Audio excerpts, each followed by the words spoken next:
From distractions to discipline master self-learning, you sit down with your laptop, ready to learn that new skill, to dive into that online course, to finally become the you know you're meant to be, and then, bam, distraction hits.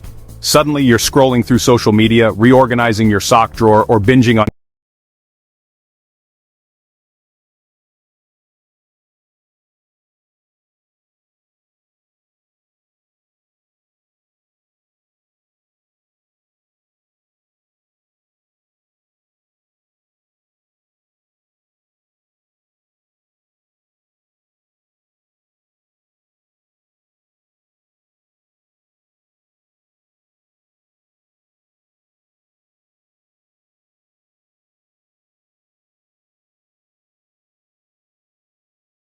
cat videos, anything to avoid the task at hand. You're not alone.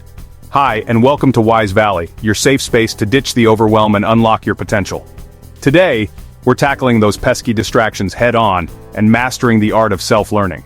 We're diving deep into the why behind those distractions, and more importantly, I'm going to give you practical, actionable steps to overcome them, so stick around and hit that subscribe button. Your future self will thank you. Let's get started. The truth about distractions. What's really going on?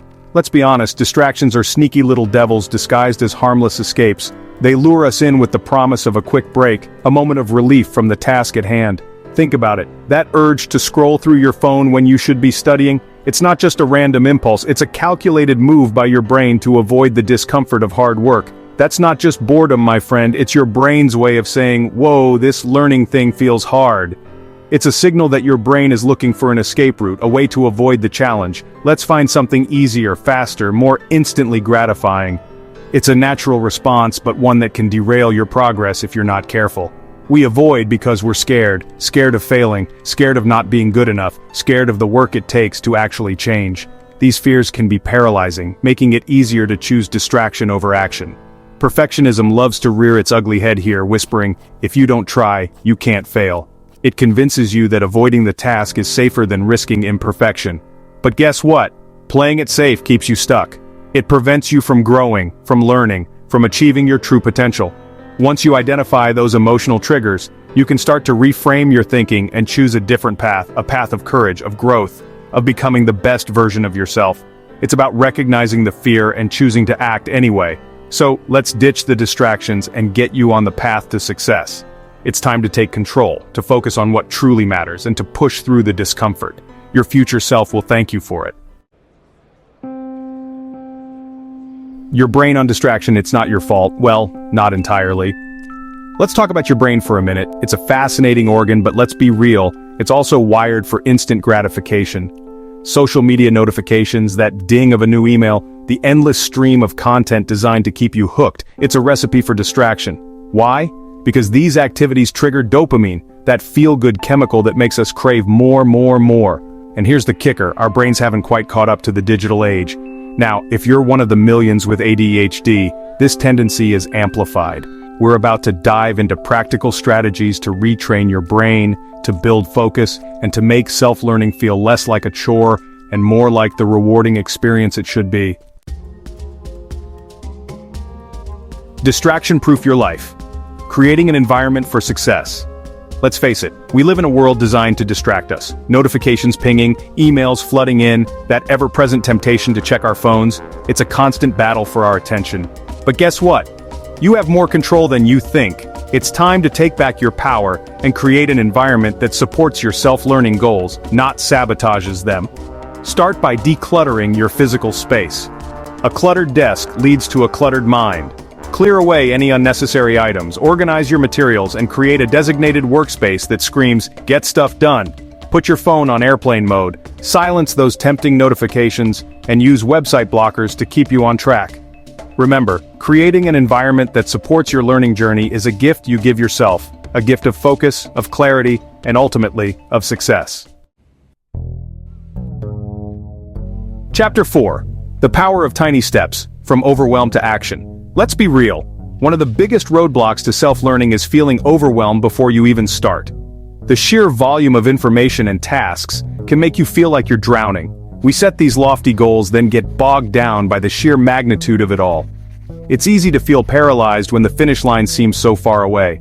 But here's the secret. You don't have to do it all at once. Breaking down your goals into smaller, manageable tasks can make a world of difference. In fact, trying to overhaul your habits overnight is a recipe for burnout.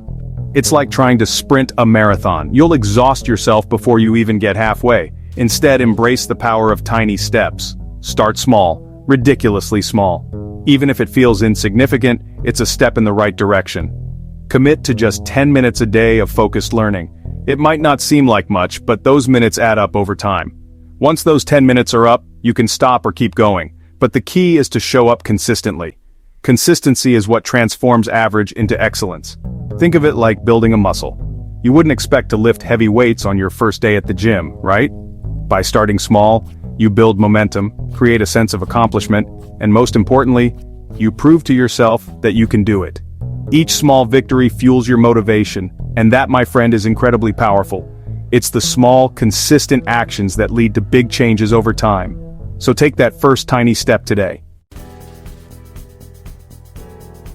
Chapter 5. Hack Your Brain Time Management Tricks for Laser Focus. Our brains, as amazing as they are, weren't designed for the non-stop, always-on demands of modern life. That's where time management techniques come in. They're like little hacks to optimize your focus and get the most out of your learning sessions. One of my favorites is the Pomodoro technique. Set a timer for 25 minutes of focused work, followed by a 5-minute break. Repeat this cycle 4 times, then take a longer break of 20 to 30 minutes. This technique works because it breaks down your learning into manageable chunks, preventing mental fatigue and keeping you engaged. Remember, time management isn't about cramming more into your day. It's about working smarter, not harder, and making the most of the time you have. Chapter 6. Ditch Passive Learning. Get in the game and make it stick. Let's talk about passive learning for a minute. You know, that thing where you mindlessly scroll through articles, half-watch tutorials, or skim through textbooks without really absorbing anything. It's like you're there, but not really there. Your eyes might be on the screen or the page, but your mind is somewhere else. You're not truly engaged. And as a result, you're not retaining much. Yeah, we've all been there, and it's time to ditch it for good. Passive learning is like trying to fill a bucket with holes in it. No matter how much you pour in, it's never going to stick. Imagine pouring water into a bucket riddled with holes. No matter how much effort you put in, it just keeps leaking out. That's what passive learning does to your brain. Active learning, on the other hand, is where the magic happens. It's about engaging with the material, making connections, and putting what you're learning into practice. It's about diving deep into the content, asking questions, and making it your own.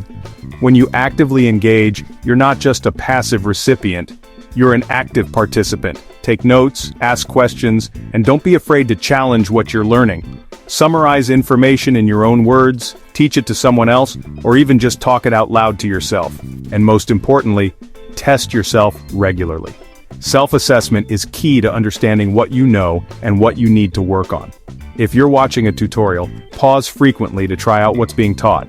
Don't just watch, do. The more actively involved you are in the learning process, the more likely you are to remember and apply the information. So, get in the game, make it stick, and watch your knowledge grow. Chapter 7. Habit Stacking. Making self-learning a part of your routine. We're creatures of habit. Our brains love routine and they thrive on predictability. That's why habit stacking is such a powerful tool for making self-learning a natural part of your day. Identify an existing habit you already do without thinking, like brushing your teeth, making your morning coffee, or commuting to work. Then, link your desired learning habit to that existing routine. By pairing your learning habit with something you already do consistently, you're essentially piggybacking on the power of that existing neural pathway, making it easier for your brain to adopt the new behavior. The important thing is to keep going and make self-learning a non-negotiable part of your daily routine. Chapter 8. Embrace the struggle, turning resistance into fuel. Let's be honest. There will be days when you don't feel like showing up. Days when the lure of distractions feels stronger than ever. Days when you question why you even started this whole self-learning journey in the first place. And you know what? That's perfectly okay. It's called being human. The key is to not let those feelings derail your progress. Instead, use them as fuel to push you forward. Remember why you started this journey. Was it to gain a new skill? To advance your career? to finally pursue that passion project you've been putting off. Whatever your reason, write it down, visualize it, and keep it close at hand. On those tough days when resistance rears its ugly head, remind yourself of your why. And remember, progress isn't linear. Your journey to self-growth starts now. At the end of the day, improving your attention span and building discipline isn't about willpower. It's about creating the right systems and taking small, intentional steps. Remember, it's okay to start slow and stumble along the way. What matters is that you keep going. If you found this video helpful, don't forget to like, share, and subscribe to Wise Valley for more content like this. Thanks for watching, and I'll see you in the next video.